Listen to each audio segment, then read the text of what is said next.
Bonjour tout le monde. Comme dirait Solène, je suis un jeune qui vient parler aux jeunes de la santé, de notre bien-être, c'est-à-dire de notre capital individuel et collectif le plus précieux. Et ce capital, il faut qu'on se le réapproprie.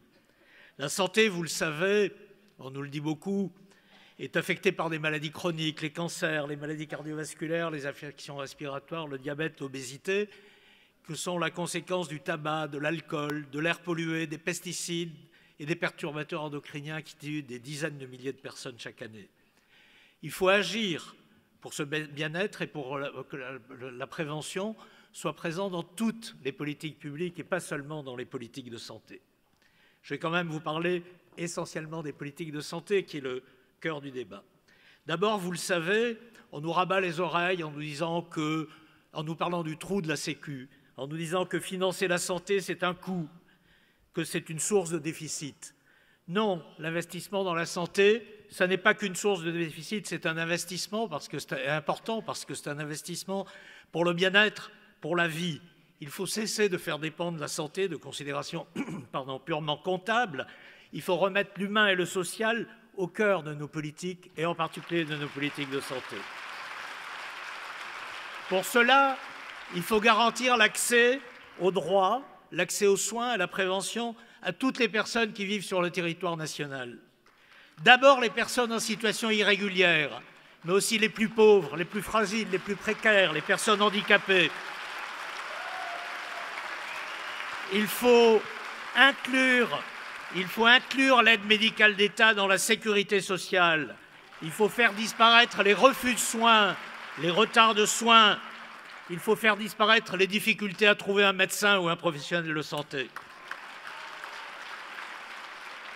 Le formidable outil qu'est la sécurité sociale et qui a été créé après le Conseil national de la résistance nous appartient.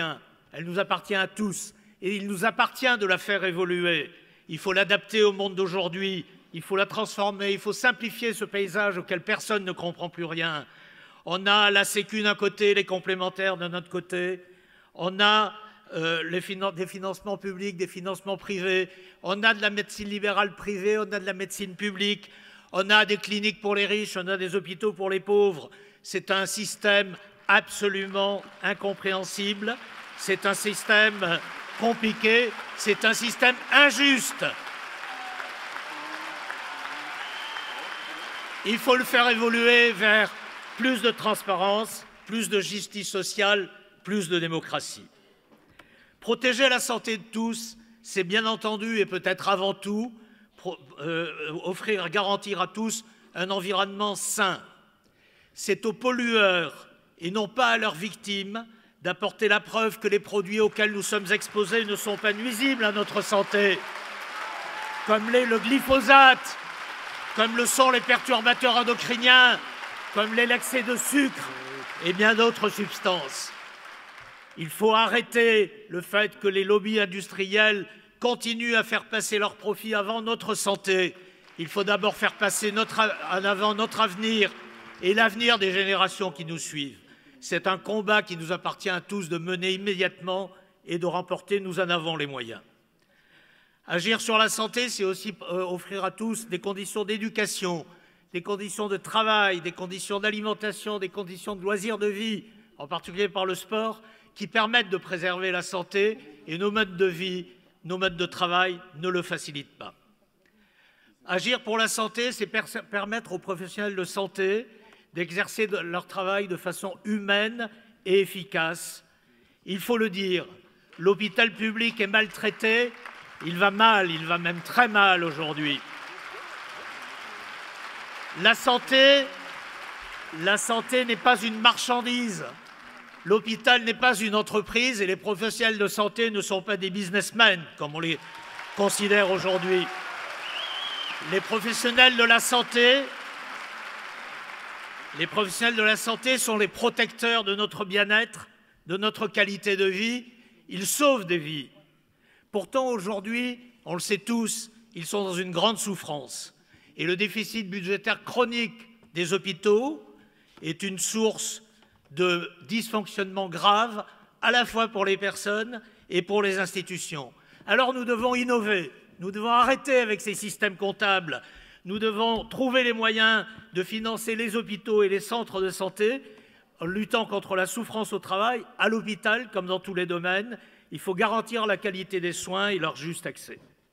Enfin, dernier défi majeur, c'est celui du prix exorbitant, et il faut le dire complètement stupide, de ce qu'on appelle les médicaments innovants, les médicaments contre les hépatites, les médicaments contre les cancers, qui créent des barrières financières insoutenables par tout État raisonnable et des profits absolument scandaleux.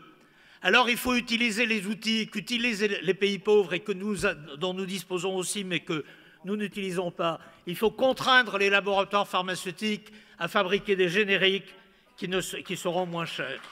Il ne faut pas attendre pour agir. Il ne faut pas entamer de soi-disant négociations qui durent des années. Pendant ce temps-là, les personnes ne sont pas traitées, les personnes ne peuvent pas être traitées, et pas seulement dans les pays du Sud, également dans les pays du Nord. À toutes ces questions, il existe des solutions. Le bien-être et la santé, par tous et pour tous, voilà la nouvelle frontière que nous devons nous fixer avec Benoît Hamon pour les générations actuelles, mais surtout pour les générations futures. On l'atteindra par plus de démocratie, plus de justice sociale, plus d'écologie, mais aussi par plus de recherche et plus d'évaluation des politiques publiques. Alors, mes amis, mobilisons-nous sur ces deux sujets qui nous concernent tous pour que vivent demain des générations en bonne santé.